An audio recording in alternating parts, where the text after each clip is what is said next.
నోరు తెరిస్తే అబద్ధాలు అధ్యక్ష. నేను ఇదే ఇవాళ అధ్యక్ష నేను అచ్చెన్నాయుడు గారి దగ్గర నుంచి చంద్రబాబు నాయుడు వరకు అందరికీ ఒక ఛాలెంజ్ చేస్తున్నా. 43,000 కోట్లని మీరు అంటున్నారు కదా, దాంట్లో 10 పైసలు భాగం మీరు ఇస్తారేమో చెప్పండి. నా ఆస్తులు ఆడ కావాలంటే సంతకాలు పెడతారు. రెడీనా? రెండోది అధ్యక్ష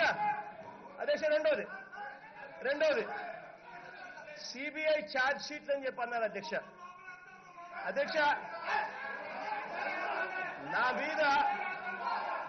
నా మీద కేసులు ఎప్పుడు పెట్టారు అధ్యక్ష? రాజశేఖర రెడ్డి గారు బతుకున్నంత వరకు రాజశేఖర రెడ్డి గారు మంచోడే.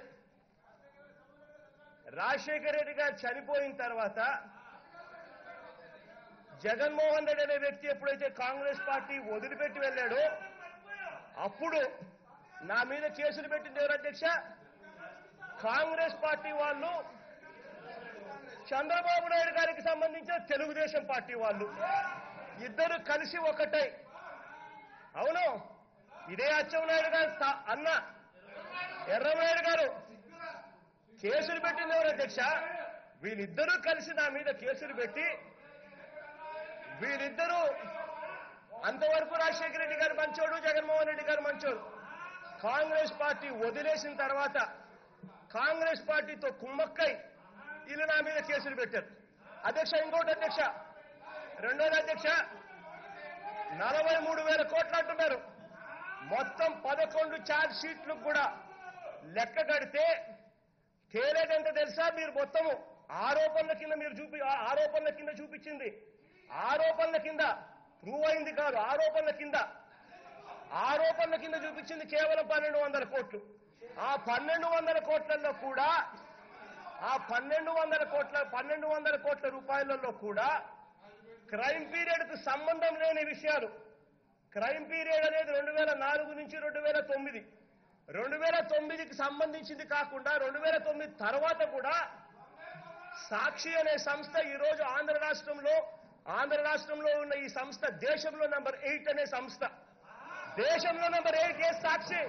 చెక్ చేసుకోండి, ఐఆర్ఎస్ రికార్డ్స్, ఏబీసీ రికార్డ్స్. అటువంటి సంస్థ ఈనాడు అనే సంస్థ 100 రూపాయల షేర్ 5,26,000 రూపాయలకు అమ్మినారు.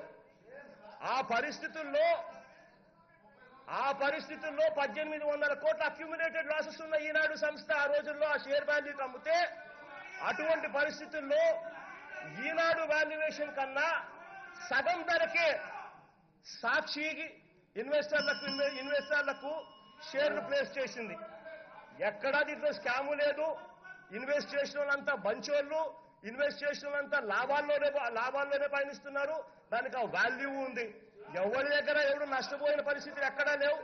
సాక్షి అనేది ఇవాళ number 8 in this country, ABC records, IRS రికార్డుల ప్రకారం. కాబట్టి ఎవడు ఈనాడులో ఇన్వెస్ట్ చేసినోడు నష్టపోలా, సాక్షిలో ఇన్వెస్ట్ చేసినోడు ఎవడు నష్టపోలా. కాబట్టి దయచేసి మీ రికార్డులన్నీ ఫస్ట్ పూర్తిగా మార్చుకునే కార్యక్రమం చేసుకోండి. ఈ వీడియోపై మీ కామెంట్స్ను తెలియజేయండి.